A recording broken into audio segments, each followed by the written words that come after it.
Nasakote sa isang binatilyo ang iba't ibang uri ng iligal na droga sa ikinasang anti-illegal drug operation ng Malate Police Station ng Manila Police District.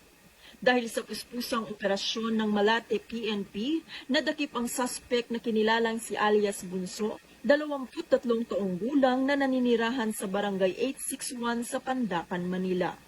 Nakumpiska ng pulisya kay alias Bunso ang isang piraso ng itim na plastic bag na naglalaman ng 11 piraso ng electronic vape cartridge na naglalaman ng clear yellow liquid substance na hinihinalang marijuana oil at may standard drug price na 71,500 pesos.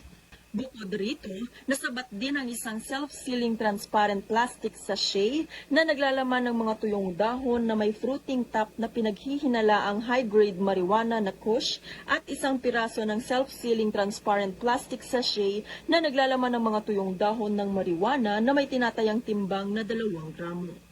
Nahaharap naman ang suspect sa kasong para sa paglabag sa Section 5 at 11, Article 2 ng RA 9165 o mas kilala bilang Comprehensive Dangerous Drugs Act of 2002. Mula dito sa Manila City, ako po ang inyong PNN correspondent, Patrolwoman Abigail Rojas, alagad ng batas, tagataguyod ng Balitang Pulis.